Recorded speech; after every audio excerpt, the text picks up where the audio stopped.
माझ्या काकाच्या मुलीचा साखरपुड्याचा कार्यक्रम होता. त्यामुळे मी, माझे पती आणि माझी मुलं आम्ही सर्वजण सकाळीच माझ्या माहेरी निघालो. माझं माहेर आणि सासर यांच्यात फारसं अंतर नाही. त्यामुळे आम्ही सकाळी 6 वाजता निघालो आणि 11 वाजेपर्यंत माहेरी पोहोचलो. कार्यक्रमामुळे तिथं खूप गर्दी होती. मी आणि माझे पती घरात गेलो, पण कोणी फारसं आमच्याकडे लक्ष दिलं नाही. घरात आई होती, पण तिलाही कोणीतरी मागच्या दारी बोलावलं. त्यामुळे तीही तिकडेच कामात व्यस्त झाली. घरात बसायला जागा नव्हती, कारण गर्दी खूपच होती ना. मी माझी बॅग आत ठेवली. माझा मुलगा आणि मुलगी आमच्यासोबतच होते, पण ते दोघं घरात पोहोचताच इतर मुलांसोबत खेळण्यात गुंग झाले. मी किचनमध्ये जाऊन पाण्याचा ग्लास भरून नवऱ्याला दिला. मलाही तहान लागली होती, म्हणून मग मीही पाणी प्यायली. घरात बसायला जागा नव्हती, म्हणून मी बाहेर गेले. कुठे रिकामी खुर्ची मिळते का पाहू लागले, पण कुठेच रिकामी खुर्ची नव्हती. बराच वेळ शोधल्यावर अचानक माझ्या काकूने मला आवाज दिला. मग मी त्यांच्यासोबत बोलत बसले. थोडा वेळ बोलल्यावर आठवलं की मी तर खुर्ची शोधायला आले होते. मग मी काकूला विचारलं, अगं काकू, एखादी खुर्ची असेल तर दे ना. तुझे जावई किती वेळापासून उभेच आहेत. अगं बाई, होय का? काकू म्हणाली, थांब मी देते, ये इकडे. मी काकूच्या घरात गेले. कोपऱ्यात काही एक्स्ट्रा खुर्च्या ठेवलेल्या होत्या. त्यातील एक खुर्ची घेऊन आईच्या घरी आले. पाहिलं तर माझे पती अजूनही तिथेच उभे होते. मी त्यांना ती खुर्ची द्यायला गेले, पण त्यांना खूप राग आला. ते चिडून म्हणाले, नकोय मला तुझी खुर्ची, ठेव तिकडेच. असं म्हणत ते घराबाहेर निघून गेले. आता त्यांच्या मागे खुर्ची घेऊन जाणं मला योग्य वाटलं नाही. मी ती खुर्ची तिथेच ठेवून दिली. बाहेर अनेक नातेवाईक जमले होते. त्यांच्यासमोर नवऱ्याच्या मागे मागे फिरत त्यांचा राग शांत करण्याचा प्रयत्न करणं मला शोभेसं वाटलं नाही, म्हणून मी शांत राहिले. माझे पती आता हातात फोन घेऊन चालत चालत बाहेर गल्लीमध्ये निघून गेले. तिथे फारसे नातेवाईक नव्हते. मला माझ्या मावशीने आवाज दिला, त्यामुळे मी मावशीकडे गेले आणि तिच्यासोबत गप्पा मारायला लागले. खूप पाहुणे आले होते, पण अजून काही मंडळी येणं बाकी होतं. हळूहळू दुपारची 1 वाजेपर्यंत सगळे पाहुणे पोहोचले. 2 वाजेपर्यंत साखरपुड्याचा कार्यक्रम सुरू झाला. साखरपुड्यामध्ये सगळ्यांना टोपी आणि रुमाल देण्यात आले.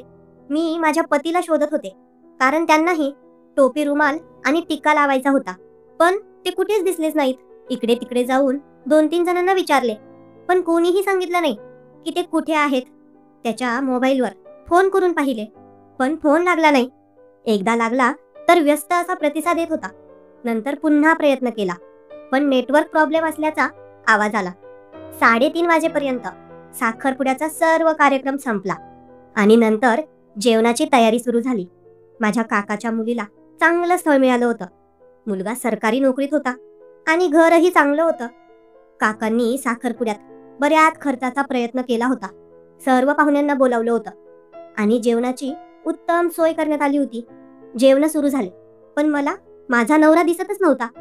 इकडे तिकडे पाहून मी कंटाळले आणि शेवटी त्यांचा नाद सोडून जेवण करायला बसले. माझा मुलगा आणि मुलगी दोघं अगदी खेळण्यात गुंग झाले होते, त्यामुळे त्यांना जेवणाचं लक्षातच राहिलं नव्हतं. मी त्यांना शोधून दोघांना जेवण करायला लावले. संध्याकाळ झाली, पण माझा पती दिसला नाही. मी सर्वीकडे इकडे तिकडे शोधून पाहिले. साखरपुड्यानंतर जवळचे नातेवाईक, ज्यांचे गावं जवळपास होते, ते सगळे आपापल्या घरी निघून गेले. संध्याकाळपर्यंत गर्दी बऱ्यापैकी कमी झाली होती. मी माझ्या पतीला फोन करत होते, पण ते फोन उचलत नव्हते.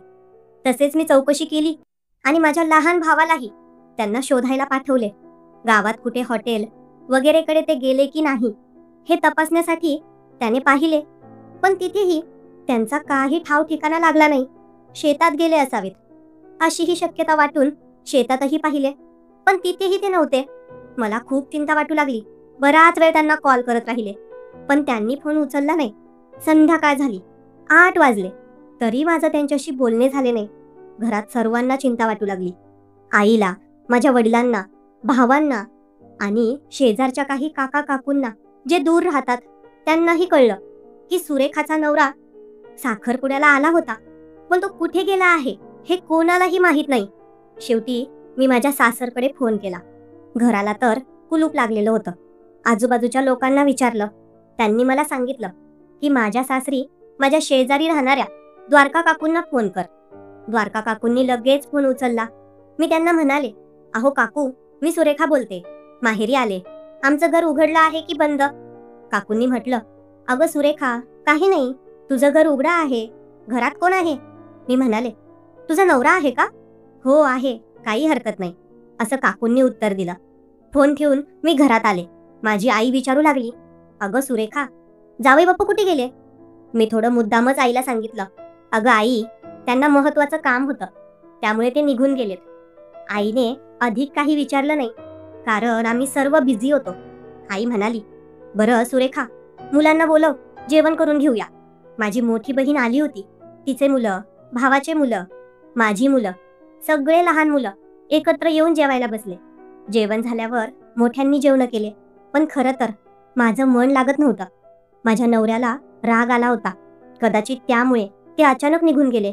जेवणानंतर सर्व झोपायची तयारी करू लागले. मुलं झोपली, पण मला झोप येत नव्हती. मी परत एकदा नवऱ्याला कॉल केला. फोन वाजत होता, पण ते उचलत नव्हते. 2-3 वेळा कॉल करूनही त्यांनी फोन उचलला नाही. दुसऱ्या दिवशी सकाळी मी लवकर उठले, नाश्ता वगैरे झाला, पण आता माहेरी माझं चित्त लागत नव्हतं. मी आईला म्हटले, आई, मला आज निघावं लागेल. आई म्हणाली, अगं पुरी, कालच तर आलीस, 4-5 दिवस तरी राहा ना. मी म्हणाले, नाही ग आई, थोडं महत्वाचं काम आहे, पुढच्या वेळी येईन तेव्हा 4-5 दिवस राहीन. बरं, जशी तुझी मर्जी, असं म्हणत आईने मला 4,000 रुपये दिले. म्हणाली, हे घे, मुलांना कपडे घे, तुलाही एखादी साडी घे. मी म्हणाले, अगं आई, आता वेळ नाही, नंतर येईन तेव्हा घेईन. आईने खूप आग्रह केला, पण मी ऐकलं नाही. लवकर तयारी केली आणि मुलांना घेऊन निघाले माझ्या घरी. सकाळी 10 वाजताच निघाले, त्यामुळे 11:30 वाजेपर्यंत घरी पोहोचले. घरी आले तर दाराला कुलूप होतं. माझ्याकडे एक चावी होती, त्यानेच मी कुलूप उघडलं. घरात पाहिलं तर किचनमध्ये थोडे पोहे बनवलेले होते, काही पडलेले दिसले आणि भांडी देखील थोडी अस्ताव्यस्त होती. मोटरसायकल बाहेरच लावलेली होती, त्यामुळे माझ्या पतीने ती घरीच ठेवली आणि कुठे बाहेर गेले असावेत असा मला अंदाज आला. कदाचित गावात नसेल गेले, शेतात गेले असतील. मी घरात येऊन पुन्हा स्वयंपाक केला, मुलाला आणि मुलीला जेवायला दिलं आणि त्यांना सांगितलं, बाळांनो, मी शेतात जात आहे, काही लागलं तर फोन करा, हा मोबाईल घरातच ठेवत आहे. मुलं म्हणाली, ठीक आहे आई. मी मग शेतात गेले. शेतात जाऊन सगळीकडे पाहिलं, पण माझे पती कुठेच दिसले नाहीत. चिंता वाटू लागली. आमच्या शेताच्या शेजारी इतर लोकांची शेतं होती, तिकडेही पाहिलं, पण ते तिथेही नव्हते. काय करावं काही कळेना. दुपार झाली तरी त्यांचा काही पत्ता लागला नाही. शेवटी मी दुपारी पुन्हा घरी आले. मुलांना विचारलं, बाळांनो, पप्पा घरी आले होते का? मुलगी म्हणाली, हो आले होते ना, त्यांनी जेवण केलं आणि मग म्हणाले, मला थोडं काम आहे, मी बाहेर जातो. हे ऐकून मला थोडा दिलासा मिळाला. किमान ते घरी येऊन गेले होते. मी जेवणाचा डबा शेतात नेला होता, तो तसाच झाडाला बांधलेला राहिला होता. घाईत घरी आले, त्यामुळे विसरले. मी पुन्हा शेतात गेले, डबा झाडावरून सोडला आणि घरी परत आले. आता संध्याकाळचे 5:30 वाजत आले होते. तेव्हा माझे पती बाहेरून घरी आले. ते घरात आले तेव्हाच मला त्यांच्याशी खूप काही बोलायचं होतं. बऱ्याच गोष्टी मनात होत्या, पण मला माहीत होतं ते रागात आहेत. मी लगेच बोलायला सुरुवात केली असती तर कदाचित ते संतापले असते, म्हणून मी काही बोलले नाही. शांततेत वेळ घालवायचं ठरवलं. मी चहा बनवला, मुलांना दिला आणि त्यांच्या रूममध्ये गेले. माझ्या पतीसाठीही कपात चहा घेऊन गेले. मला माहीत होतं संध्याकाळी त्यांना चहा हवाच असतो. कितीही रागात असले तरी चहा मात्र घेतात. मी चहा त्यांच्या समोर ठेवला आणि म्हणाले, अहो चहा घ्या. किचनमध्ये मिरच्या तव्यावर भाजत ठेवलेल्या आहेत, उशीर केला तर त्या करपून जातील. त्यांनी एक कटाक्ष रागाने माझ्याकडे टाकला आणि मग दुसरीकडे नजर वळवली, पण त्यांनी चहा घेतला. मी काही न बोलता परत किचनमध्ये आले आणि एक सुस्कारा टाकला. मी पटापट स्वयंपाक केला, मुलांना जेवायला वाढलं. माझ्या नवऱ्याला सांगितलं, चला गरम गरम जेवण तयार आहे. ते म्हणाले, मला भूक नाही, नंतर जेवेन. मी पुन्हा आग्रह केला, पण त्यांनी ऐकलंच नाही. मी त्यांच्या ताटात जेवण वाढलं, पण तरीही त्यांनी लक्ष दिलं नाही. अखेर ते पलंगावर झोपायला गेले. मला खूप राग आला, पण काही करायचं नव्हतं. मी सगळं आवरलं आणि न जेवताच झोपायला गेले. मुलं जेवून झोपलेली होती, पण माझ्या पोटात अन्नच गेलं नव्हतं, म्हणून झोपच लागत नव्हती. मी रात्री बराच वेळ जागीच होते. दुसऱ्या दिवशी सकाळी उठून अंघोळ वगैरे केली, नाश्ता झाला. मुलांना शाळेत जायचं होतं म्हणून दोघं मुलं तयारी करून शाळेत निघून गेले. माझे पतीही उठले आणि त्यांनी अंघोळ केली. त्यानंतर त्यांना नाश्ता दिला. ते नाश्ता करत असतानाच बाहेरून द्वारका काकू आल्या. जशा त्या घरात आल्या त्यांनी दरवाजाजवळूनच मला जोराने आवाज दिला, सुरेखा, कुठे आहेस ग? मी किचनमध्ये काम करत होते. तिथून बाहेर आले आणि म्हणाले, अगं काकू, बोल ना, काय झालं? काकू म्हणाल्या, सुरेखा, काय झालं? कधी आलीस गावावरून? काकू, कालच आले की मी. अच्छा, हो का? बरी आहे ना तब्येत? हो, बरी आहे. काय झालं होतं? माहेरी गेली आणि तिथून कॉल केला. काही विचारायचं होतं, पण नंतर तू काही बोललीच नाहीस. अगं काकू, जाऊ दे, काही नाही, असंच होतं.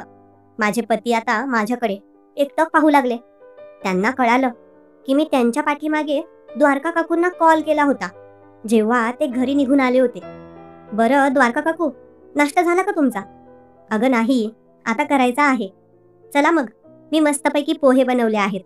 गरम गरम कांदा पोहे खाऊया. अगं नको बाई, मला पोहे पचत नाहीत. मी घरी जाऊन काहीतरी खाते. अगं काकू, खा की थोडंसं. मी काकूंना आग्रह केला. त्यामुळे त्यांनी थोडेसे पोहे खाल्ले. थोडा वेळ त्या बसल्या आणि मग निघून गेल्या. माझे पती देखील नंतर काही बोलले नाहीत. मोबाईल चार्जिंगला ठेवलेला होता. त्यांनी मोबाईल घेतला, चप्पल घातली आणि बाहेर निघून गेले. आता मे महिना सुरू झाला होता. सर्वत्र पाऊस पडायला लागला होता. शेतात काही कामं बाकी होती, पण माझे पती तर व्यवस्थित बोलतही नव्हते. शेतातही येत नव्हते. शेतीची नांगरणी करायची बाकी होती. पुढचे 3-4 दिवस माझे पती माझ्याशी बोललेच नाहीत. मग एके दिवशी न राहूनच मी म्हणाले, अहो, शेतीची नांगरणी करून घ्या. आता पाऊस पडायला सुरू झाला आहे. इतर लोकांनी तर पेरणी सुरू केली आहे. आपण कधी शेतात पेरणी करणार आहोत? बराच वेळ मी बोलले, पण त्यांनी काहीच उत्तर दिलं नाही. पण गावातल्या एका माणसाला त्यांनी कामावर लावलं. ट्रॅक्टरही सांगितला आणि शेताची नांगरणी करून घेतली. मे महिन्यातच दररोज पाऊस पडायला लागला. नद्या नाले भरभरून वाहू लागले.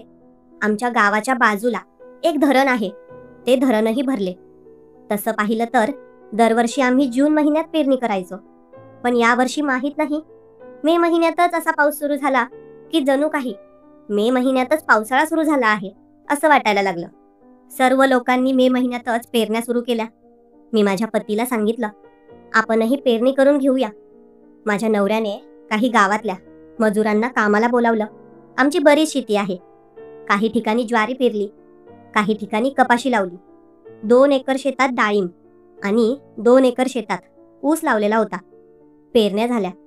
पाऊस नियमितपणे पडू लागला. पिकं बहरू लागली. सगळीकडे हिरवगार वातावरण झालं. हळूहळू दिवस पुढे सरकत होते. आम्हाला गावावरून येऊन आता 1 महिना झाला होता. पण माझे पती माझ्याशी व्यवस्थित बोललेच नव्हते. फक्त कामापुरतंच बोलायचे. ते माझ्याशी नीट बोलत नाहीत म्हणून मला वाईट वाटायचं. पण काय करणार? कदाचित त्यांना राग आलेला असेल. आमचा मुख्य व्यवसाय शेतीचा आहे. रोज सकाळी नवरा आणि मी शेतात जातो. आमचा मुलगा आणि मुलगी दोघं शाळेत जातात. एके दिवशी नवरा आणि मी शेतात गेलो होतो. पीक मोठं झालं होतं. पिकांमध्ये गवत वाढलेलं होतं. त्यामुळे गवत काढण्याचं काम सुरू होतं. शेतात काही बायकांना कामाला लावलं होतं गवत काढण्यासाठी. डाळिंबाच्या बागेतही खूप गवत झालेलं होतं. डाळिंबाला फवारणी करायची होती. त्यासाठी तिथे एक माणूसही काम करत होता. माझे पती डाळिंबाच्या बागेकडेच होते. मी त्यांच्याकडे गेले. ते विहिरीजवळ काहीतरी करत होते.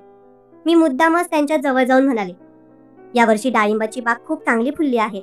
मला वाटतं यावर्षी आपल्या डाळिंबाचं शेताचं चांगलं उत्पन्न येईल.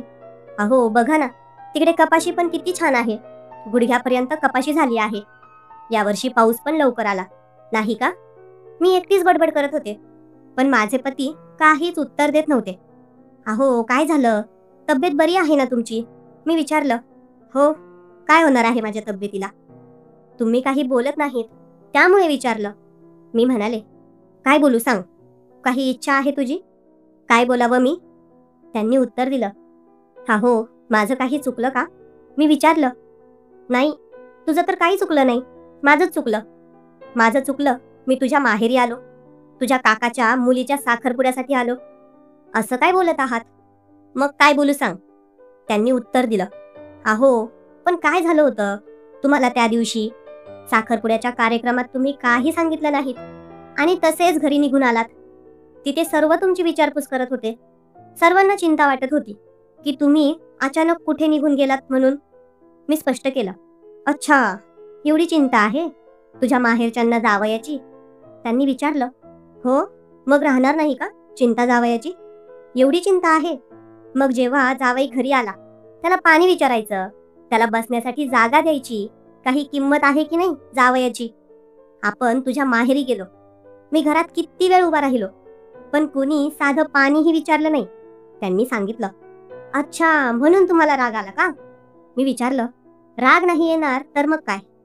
मला काय माहित तुझ्या माहेरी माझा असा अपमान होणार आहे. जर मला आधीच माहिती राहिलं असतं तर मी आलोच नसतो तुझ्यासोबत. त्यांनी स्पष्ट केलं, अहो, कोण कशाला तुमचा अपमान करेल? ते सर्व कामात होते. साखरपुड्याचा कार्यक्रम होता आणि काही वेळातच साखरपुड्याचा कार्यक्रम सुरू होणार होता आणि आपण तेव्हाच तिथे पोहोचलो. सर्वजण व्यस्त होते, त्यामुळे आपल्याकडे कोणाला लक्ष देता आलं नाही. मी समजावलं, जर साखरपुड्याच्या कार्यक्रमात सर्वजण एवढेच व्यस्त होते तर मग आम्हाला बोलवण्याची गरजच काय होती? जर त्यांना साधं पाणी द्यायलाही वेळ नव्हता तर आमचं निमंत्रण कशासाठी? अहो, समजून घ्या ना. जर आपल्या घरी कार्यक्रम असता आणि आपण कोणाकडे दुर्लक्ष केलं असतं तर त्यांना कसं वाटलं असतं? बरं, आपण आपल्या घरी कार्यक्रम करतो तेव्हा कोणाकडे दुर्लक्ष करत नाही ना? अहो, एवढ्या छोट्या गोष्टीसाठी एवढं मनात ठेवायचं नसतं. ठीक आहे, मी कोणाला काही बोललो नाही. मी फक्त माझ्या घरी निघून आलो. तुम्हाला काही वाईट बोललो का? तिथे तुमच्या माहेरच्या लोकांना काही बोललो का मी? अहो, ठीक आहे, पण तुम्ही असं निघून यायला नको होतं. ते योग्य वाटत नाही. त्या लोकांना खूप वाईट वाटलं. अच्छा, तुझ्या माहेरच्या लोकांना वाईट वाटलं? तर मग आता मी त्यांची माफी मागू का? अहो, मी तसं नाही म्हणत. मग काय म्हणायचं आहे तुला? फालतू डोकं लावू नकोस माझ्याशी. आधीच माझं डोकं दुखतंय. मी डोकं लावत नाहीये. मी फक्त तुम्हाला विचारत होते. आता बोलणंही चुकीचं आहे का? हे बघ, तुला जर माझ्याशी भांडण करायचं असेल तर सांग. मग हे सगळं काम बाजूला ठेवतो आणि तुझ्यासोबत भांडत बसतो. मी तुमच्यासोबत भांडण करण्यासाठी आले नाही. मी तिकडे काम करत होते. मी फक्त तुमची समजूत काढायला आले. अच्छा, मी तुला लहान मुलगा दिसतो का माझी समजूत काढायला? आधी तू अक्कल धर, तुझ्या माहेरच्या लोकांना अक्कल शिकव आणि मग माझी समजूत काढायला ये. माझे माहेरचे लोक तुम्हाला काही अक्कल नसलेले वाटतात का? काहीही बोलू नका. मी काही चुकीचं बोलत नाही. सुरेखा, तुझ्या माहेरच्या लोकांना खरंच अक्कल नाही. आधी पण त्यांनी माझ्यासोबत असंच केलं होतं. त्यांना जर माझा अपमान करायचा असतो तर मला बोलवतात कशाला? माझ्या नवऱ्याने थोडी दारू पिली होती, त्यामुळे तो काही काही बोलत होता. मी म्हणाले, अहो, तुम्ही आता दारू पिली आहेस. दारूच्या नशेत तुम्ही काहीही बोलत आहात. त्यावर तो म्हणाला, मी दारूच्या नशेत नाही. मला चांगलं कळतंय सुरेखा, मी काय बोलतोय ते. तुला माहीत आहे, तुला तुझ्या माहेरच्या लोकांची काही चूक दिसत नाही, पण तू माझी चूक बाहेर काढतेस. मी म्हणाले, तुम्ही दारू पिता म्हणूनच माहेरी तुमचा मान राखला जात नाही. तुम्हाला हे कधी कळणार? तो म्हणाला, अच्छा, तुझ्या माहेरचे लोक पैसे देतात का मला दारू प्यायला? ते कशाला देतील? तुम्हाला दारू प्यायची आहे तर तुमच्या पैशांनी प्या. मग माझ्या पैशांनी मी दारू पितो. तुझ्या माहेरच्या लोकांना कशाला वाईट वाटतं? तो म्हणाला, दारू पिऊन तुमची अक्कल कुठे जाते काय माहीत, काहीही बोलायला लागतात. मी म्हणाले, सुरेखा, तू आता जास्त बोलू नकोस, नाहीतर एक कानाखाली देईल तुझ्या. तो म्हणाला, होय, द्या माझ्या कानाखाली. माझीच चूक आहे ना. जास्त बडबड करू नकोस सुरेखा. माझे पती माझ्याजवळ चालत आले. मी म्हणाले, मग काय करताल? तो म्हणाला, काय करेल दाखवू का तुला? माझ्या पतीने जोराने माझ्या डाव्या कानाखाली त्यांच्या उजव्या हाताने एक चापट मारली. एवढ्या जोराने मारली की खरंच माझ्या डोक्यात मुंग्या आल्या. काही वेळ काय करावं मला काही कळलं नाही. एवढ्या जोराने मारल्यावर मी तिथेच खाली बसले. थोडा वेळ मला काही उमगलेच नाही. माझ्या नवऱ्याला खूप राग आला होता. त्यांनी आता माझ्याशी काहीही न बोलता तिथून सरळ डाळिंबाच्या बागेमध्ये निघून गेले. तिकडे एक माणूस फवारणी करत होता. मी बराच वेळ तिथेच बसून राहिले. माझ्या नवऱ्याने आयुष्यात पहिल्यांदा माझ्यावर हात उचलला होता. मला खूप वाईट वाटलं. माझ्या डोळ्यात अश्रूही आले. पण काय करू, काही समजलं नाही. खूप वेळ तिथेच बसून राहिले. मला अपेक्षा होती की माझे पती तिथे येतील, पण ते आलेच नाहीत. शेवटी मी उठले, पाण्याच्या माठ्याजवळ गेले, चेहऱ्यावर थोडं पाणी मारलं, चेहरा धुतला आणि मग त्या बायकांकडे जिथे काम चालू होतं तिथं गेले. माझ्या शेजारची द्वारका काकू आमच्या शेतात आली होती. तिला वाटलं काहीतरी घडलंय, म्हणून ती विचारत होती, काय झालं सुरेखा, तुझ्या नवऱ्याशी भांडण झालं का? तुझा नवरा तुला काही बोलला का? मी म्हणाले, नाही हो काकू, काहीच नाही. मी द्वारका काकूला काही सांगितलं नाही. तिला असंच वाटू द्यायला सांगितलं. अजून इतर बायका देखील तिथे होत्या. त्यांच्या समोर मी काही बोलले नाही. माझा मूड खूप खराब झाला होता. संध्याकाळपर्यंत बायकांसोबत राहिले, पण कोणाशी जास्त बोलचाल केली नाही. संध्याकाळी घरी आले. मुलं ट्युशनला गेले होते. मी स्वयंपाकाला लागले. ट्युशनवरून आले तेव्हा माझे पतीही शेतातून घरी आले. पण आता आमच्यामध्ये काहीच बोलणं झालं नव्हतं. संध्याकाळी आम्ही जेवण केलं, पण माझे पती आणि माझ्यामध्ये काहीच बोलचाल झाली नाही. मुलं विचारत होती, आई काय झालं, पप्पा तुझ्याशी का बोलत नाहीत, किती दिवस झाले, काही झालं आहे का तुमच्यात? मी म्हणाले, बाळा, काहीच नाही झालं आमच्यात. त्यांचं डोकं दुखत असतं ना, म्हणून ते काही बोलत नाहीत. तुमचा अभ्यास कसा सुरू आहे? छान अभ्यास सुरू आहे आई. दाखवा बरं, ट्युशनमध्ये काय होमवर्क मिळाला तुम्हाला? त्यांनी त्यांचा होमवर्क मला दाखवला. मला जास्त कळत नसलं, पण थोडंफार विचारलं तर ते अगदी फटाफट उत्तर देत होते. माझे दोन्ही मुलं शाळेत आणि अभ्यासात खूप हुशार आहेत. मुलांशी थोडा वेळ बोलून आम्ही सगळे झोपायला गेलो. दुसऱ्या दिवशी सकाळी उठून नाश्ता वगैरे झाला. मुलांची शाळेची तयारी केली. मुलं शाळेत निघून गेले. आम्हीही दोघं शेतात गेलो. शेतात गवत काढण्यासाठी काही बायकांना कामावर ठेवले होते. पण मी कुणाशी जास्त बोलले नाही, कारण मला खूप वाईट वाटत होतं. आता दिवस असेच पुढे जाऊ लागले. नवऱ्याचं आणि माझं बोलणं अत्यंत कमी झालं. 1 महिना झाला, पण नवऱ्याचं आणि माझं एकही शब्दही बोलणं झालं नाही. 3-4 महिने उलटून गेले. दिवाळी आली. दिवाळीला मी माहेरी गेली. मुलंही माझ्यासोबत होती, पण तरीही नवऱ्याचा राग जात नव्हता. वरून त्यांनी मला तापड सुद्धा मारली होती आणि तेच माझ्यावरच असे रुसलेले होते. दिवाळीनंतर माझ्या काकूच्या मुलीचं लग्न ठरलं. आम्हाला मूळ आमंत्रण आलं होतं.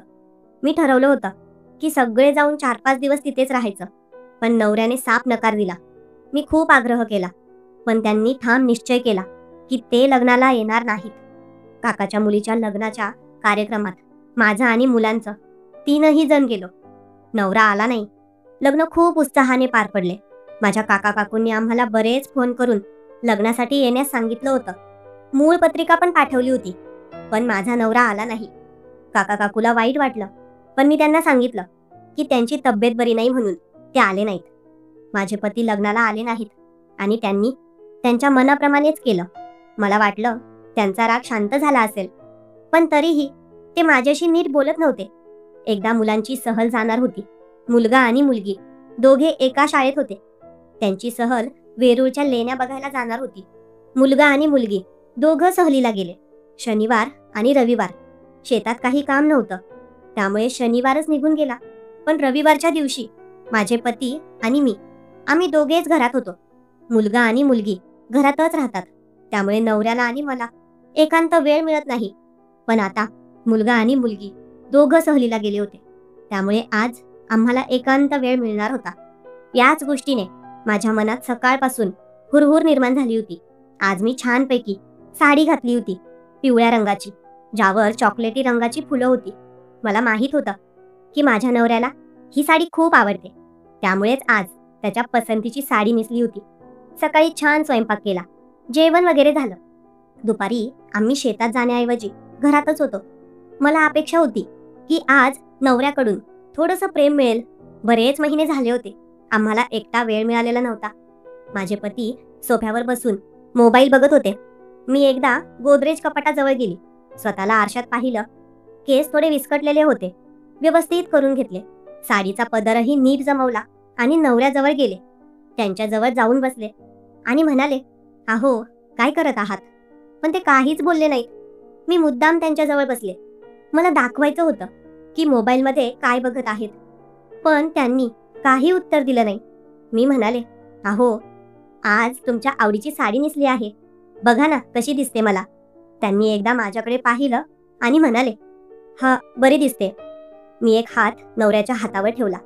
त्यांच्या हातांच्या बोटामध्ये माझ्या हाताचे बोटं घातले आणि थोडं लाडाने बोलू लागले. अगदी त्यांच्याजवळ खेटून बसले होते. मला अपेक्षा होती की ते मला प्रेमाने जवळ घेतील, पण त्यांनी तसं काही केलं नाही. ते म्हणाले, अगं सुरेखा काय करतेस? मला झोपायचं आहे. असं बोलून ते पलंगावर लोळले, चादर अंगावर घेतली आणि झोपले. मी तशीच तिथे बसले होते. मला खूप वाईट वाटलं. बराच वेळ तिथे बसून राहिले, पण माझे पती पुढे माझ्याशी एकही शब्द बोलले नाहीत. जवळ घेण्याचा तर सोडूनच द्या. शेवटी मी निराश होऊन तिथून उठले आणि दुसरीकडे बाहेर निघून गेले. आता दुसऱ्या दिवशी मुलं सहलीवरून परत आले. त्यांची सहल खूप चांगली झाली होती. त्यांनी सहलीचे काही फोटो मला दाखवले. मला आठवलं, लहानपणी मी शाळेत जात होते तेव्हा आमची ही सहल जाणार होती, पण आई वडिलांची परिस्थिती ठीक नव्हती, पैसे नव्हते, त्यामुळे मी सहलीला जाऊ शकले नाही. पण असो, मुलांना तर जायला मिळालं ना, त्यातच आपलं समाधान मानावं. आता दिवस असेच पुढे जाऊ लागले. नवऱ्याचं आणि माझं अजूनही व्यवस्थित नीट जमत नव्हतं. माझ्याशी ते बोलतच नव्हते, फक्त कामापुरतं बोलायचे. बऱ्याच वेळा मला रात्री वाटायचं की प्रेमाने नवऱ्याने मला जवळ घ्यायला पाहिजे, पण त्यांचा माझ्यावर एवढा राग होता की ते मला जवळ घेणं तर लांब, माझ्याशी नीट बोलतही नसायचे. दिवसेंदिवस आमच्यातलं अंतर वाढतच गेलं. माझ्या माहेरचा विषय निघाला की माझे पती खूप संतापायचे. माझ्या नवऱ्याने माझ्या माहेरच्या लोकांना 30,000 रुपये देखील दिले होते. 2 वर्षे झाली, पण त्यांनी अजून ते पैसे परत केले नाहीत. त्याबद्दलही माझे पती कधी कधी बोलायचे. माझ्या माहेरची परिस्थिती इतकी चांगली नव्हती. त्यांना एकदा पैशांची गरज होती, म्हणून त्यांनी 30,000 रुपये घेतले होते, पण काही कारणास्तव अजून त्यांनी ते पैसे परत केले नव्हते. त्यावरून देखील माझे पती मला अधूनमधून खूप बोलत असायचे. एके दिवशी सकाळी मी आणि माझा नवरा आम्ही दोघे शेतात गेलो होतो. शेतात डाळिंबाच्या बागेत पाणी सोडायचं होतं. शेतात काही फारसं काम नव्हतं, त्यामुळे आज शेतात मजूर देखील आले नव्हते. सकाळी खूप ऊन पडलं होतं, त्यामुळे मी घरून निघतानाच फ्रीजमधून थंड पाण्याच्या बाटल्या भरून घेऊन गेले होते. दुपारपर्यंत का असेना ते पाणी थंड असतं. घरून फ्रीजमधून बाटल्या भरून घेऊन गेले की दुपारच्या वेळेस भूक लागली. नवऱ्याने आणि मी सोबतच जेवण केलं, पण नेहमीसारखं माझ्याशी फारसं काही बोलले नाहीत. तेव्हा 2 वाजता आमचं जेवण आटपलं, पण अचानक आभाळ भरून आलं. खूप जोराचं वादळ सुटलं. 15 मिनिटातच असं वाटू लागलं की आता खूप पाऊस पडणार आहे. मी नवऱ्याला म्हणाले, अहो चला घरी जाऊयात, पाऊस वगैरे आला तर आपली पंचायत व्हायची. माझे पती म्हणाले, अगं आता या वेळेला कुठे पाऊस येणार आहे? बरं हे काही पावसाळ्याचे दिवस आहेत का? पण बघा ना वातावरण कसं झालं आहे, किती ढग भरून आले आहेत, वादळ देखील खूप सुटलं आहे. मला तर वाटतं आपण घरी गेलो तर बरं. मी म्हणाले, अगं तू काय टेन्शन घेऊ नकोस, पाऊस येणार नाही. तिकडे थोडंसं काम राहिलं आहे, मी करून येतो.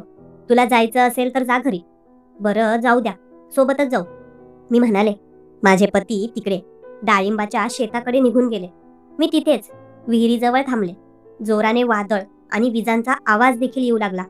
काही वेळातच जोरदार पाऊस सुरू झाला. माझे पती तिकडेच होते, डाळिंबाच्या शेताकडे. मला चिंता वाटू लागली, म्हणून मीही त्या पावसामध्ये तिकडे डाळिंबाच्या बागेकडे माझ्या पतीला शोधण्यासाठी गेले. ते डाळिंबाच्या झाडाखाली काहीतरी करत होते. मी त्यांना आवाज दिला, अहो चला, तिकडे किती पाऊस सुरू झाला आहे. मी माझ्या पतीजवळ जाऊन उभी राहिले, डाळिंबाच्या झाडाखालीच. पण पाऊस एवढा जोरात होता की डाळिंबाचे झाड छोटं असल्याने पावसामध्ये आमचं संरक्षण होऊ शकलं नाही. आम्ही दोघे ओले होऊ लागलो. पुढचे 1-2 तास खूप जोराचा पाऊस पडत राहिला. मी आणि माझे पती आम्ही दोघे झोपडीमध्येच होतो. आता संध्याकाळचे 6 वाजले होते, पण पाऊस बंद झाला नव्हता. शिवाय पाऊस एवढा पडला होता की सगळीकडे अगदी भरभरून पाणी साचलं. माझ्या नवऱ्याकडे मोबाईल होता. मी त्यांच्याकडून मोबाईल मागितला आणि घरी माझ्या मुलांना कॉल केला.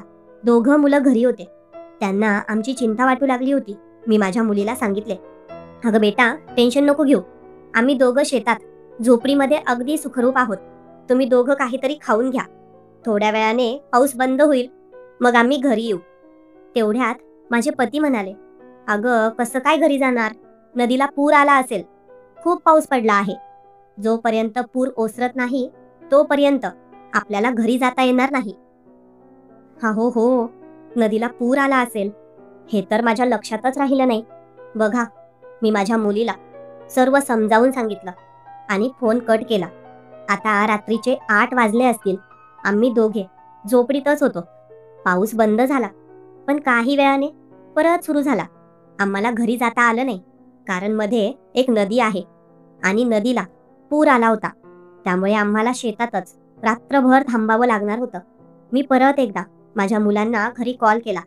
माझ्या मुलीने खिचडी केली होती आणि दोघा मुलांचं जेवणही झालं होतं. मी मुलांना म्हणाले, बाळांनो, नदीला पूर आला आहे. आम्हाला घरी येता येणार नाही. तर तुमचं दोघांचं जेवण झालं आहे ना?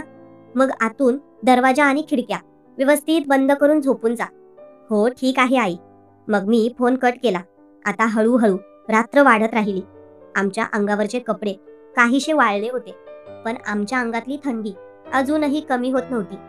रात्र वाढू लागली, त्यामुळे झोपही येत नव्हती. नवऱ्याने आता खाट व्यवस्थित केली आणि झोपायला लागले. मी खाटेच्या एका कोपऱ्यावर तशीच बसून राहिले. तेव्हा ते म्हणाले, अगं सुरेखा, तू पण झोप ना इथे. पण मी ऐकलं नाही, तशीच बसून राहिले. ते परत म्हणाले, अगं किती वेळ अशी बसून राहशील, झोप ना. मग मी देखील त्यांच्या शेजारी झोपले. खाट छोटीशी होती.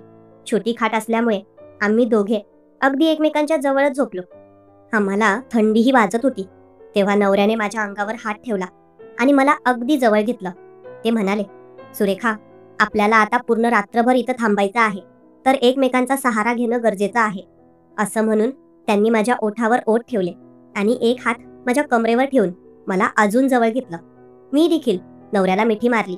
त्यांनी मला चुंबन घ्यायला सुरुवात केली आणि आम्ही दोघं एकमेकांमध्ये हरवून जाऊ लागलो. बाहेर कधी रिमझिम तर मध्ये मध्ये जोराचा पाऊस सुरूच होता.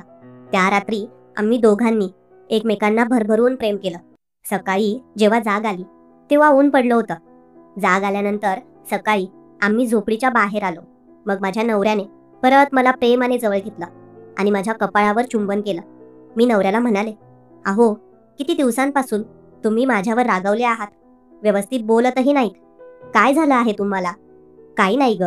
ते म्हणाले, अगं सुरेखा, जाऊ दे. आता नाही वागणार मी असं. जे झालं ते विसर. अहो खरंच का? होय ग राणी, खरं. त्यांनी परत एकदा मला मिठी मारली. मग आम्ही बऱ्याच वेळा एकमेकांच्या मिठीत राहिलो. तेव्हा मी मुद्दाम म्हणाले, सोडा, मला कशाला जवळ घेत आहात? माझ्यावर तर तुमचं प्रेम नाही. ते म्हणाले, अगं सुरेखा, असं काय बोलतेस? मी म्हणाले, होय, खरं बोलते मी. किती दिवस झाले तुम्ही माझ्याशी नीट बोलत नाहीत आणि कधी जवळही घेत नाहीत. अगं राणी, आज रात्री तुला जवळ घेतलं की. होय, थंडी वाजत होती म्हणून. नाही तर किती महिने झाले. माझी आठवण आली का तुम्हाला? ते म्हणाले, अगं सुरेखा राणी, जाऊ दे आता. जे झाले ते विसर. पण आता नाही वागणार मी तुझ्यासोबत तसं. मी म्हणाले, अहो, कितीदा मी तुमच्यासोबत स्वतःहून बोलण्याचा प्रयत्न करते. तुमच्या मागे पुढे फिरते. तुमच्यासाठी नवनवीन पदार्थ बनवते, जेणेकरून तुम्हाला चांगलं वाटावं आणि तुम्ही माझ्याशी प्रेमानं बोलावं. पण तुम्ही तर एका घरात राहून देखील माझ्यासोबत परक्यासारखं वागता. कशाबद्दल असं करता? तुम्ही सांगा बरं. अगं सुरेखा, मला राग आला होता तुझ्यावर, तुझ्या माहेरी जे प्रकरण घडलं त्याबद्दल. मी म्हणाले, अहो जाऊ द्या ना, ते झाली त्यांची चूक. माणूस आहेत ते पण. प्रत्येकाकडून चूक होते. तुम्ही एवढं मनाशी धरून ठेवाल तर कसं चालेल बरं? इतक्या महिन्यांपासून मी तुमच्या मागे पुढे लुडबुड करत आहे. काही ना काही करून तुम्हाला खुश करण्याचा, आनंदी करण्याचा प्रयत्न करते, जेणेकरून तुम्ही माझा राग सोडाल. पण तुम्ही तर अजूनच माझ्यापासून जास्त दूर जाताय आणि माझा तिरस्कार करायला लागलात. अगं सुरेखा, असं काही नाही. तुझा तिरस्कार कशाला करेन मी? बरं, तुझ्याशिवाय कोण आहे मला? मग असं कशाला वागत आहात माझ्याशी? अगं राणी, आता प्लीज सोड ना तो विषय. अहो, तुम्हाला माहिती आहे का, आपल्यामध्ये वाद चालू आहे. किती महिन्यांपासून ते मुलं देखील बघत असतात. याचा त्यांच्या मनावरही वाईट परिणाम होतो. आपण असं वागायला नको. मी कितीदा तुम्हाला समजवण्याचा प्रयत्न करते, पण तुम्ही समजतच नाहीत. सुरेखा, जे झालं ते विसर. आता मला पण कळतं, पण माझ्या मनामध्ये थोडासा राग होता. पण आता मी सोडतो राग. ठीक आहे, चल आता स्माईल कर. पण मी मात्र मुद्दामच रागीट चेहरा करून उभी राहिले. ते माझ्या जवळ आले. परत माझ्या गालावर हात ठेवला. माझ्या केसांची लट मागे केली आणि अलगद माझ्या खांद्यावर दोन्ही हात ठेवून म्हणाले, अगं राणी, सोड ना आता जे झालं ते. सॉरी ना. ठीक आहे. अगं, आता पाया पडू का तुझ्या सुरेखा? सांग. अहो नाही, माझ्या पाया पडून माझ्यावर पातक पडेल. पत्नीने पतीचे पाया पडायचे असतात, पतीने पत्नीचे नाही. त्यांनी प्रेमाने माझ्या खांद्यावर हात ठेवलेले. आता परत आम्ही दोघे एकमेकांच्या मिठीत स्थिरावलो. कालच पाऊस पडल्यामुळे वातावरण अगदी निरभ्र आणि प्रसन्न वाटत होतं. शिवाय रात्री नवरा आणि मी एकमेकांच्या इतक्या जवळ होतो, त्यामुळे आज सकाळी मनामध्ये एक वेगळाच गारवा वाटत होता. कितीतरी महिन्यांपासून आमच्यामधले वाद आज संपले असं मला वाटलं. त्यामुळे आतून जो आनंद वाटत होता तो तर अप्रतिम होता. बरं चल सुरेखा, घरी जाऊया आता. त्यांनी मोबाईल काढला, पण मोबाईलमधली बॅटरी पूर्ण संपली होती. मोबाईल स्विच ऑफ झाला होता. किती वाजले काही कळेना, पण अंदाजे सकाळचे 8-9 वाजले असतील. मग तिथून आम्ही दोघे चालत चालत घरी आलो. घरी आल्यानंतर मुलगा आणि मुलगी दोघे अगदी धावतच माझ्या जवळ आले आणि खूप प्रश्न विचारू लागले. रात्री काय झालं? इतका पाऊस होता. आई, तुम्ही कुठे होतात? मी त्यांना सर्व सांगितलं की आम्ही शेतातच होतो, पण नदीला पूर आल्यामुळे आम्हाला घरी येता आलं नाही. सकाळी पूर ओसरला तेव्हा आम्ही नदी ओलांडून इकडे आलो. माझी मुलगी खूप घाबरलेली दिसत होती. रात्रभर तिला चिंता वाटली असावी की तिचे आई वडील कुठे असतील एवढ्या पावसात. पण जेव्हा तिने मला पाहिलं तेव्हा तिच्या चेहऱ्यावर अनमोल हास्य उमटलं. पण त्या दिवसानंतर माझे पती आणि माझ्यात कधीच वाद झाले नाहीत. आम्ही अगदी प्रेमाने आणि आपुलकीने एकमेकांसोबत राहू लागलो. मित्रांनो, जर तुम्हाला माझी ही कहाणी आवडली असेल तर लाईक जरूर करा. या कथेबद्दल मला तुमच्या प्रतिक्रिया कमेंट बॉक्समध्ये नक्की कळवा. सदैव आनंदी रहा. धन्यवाद.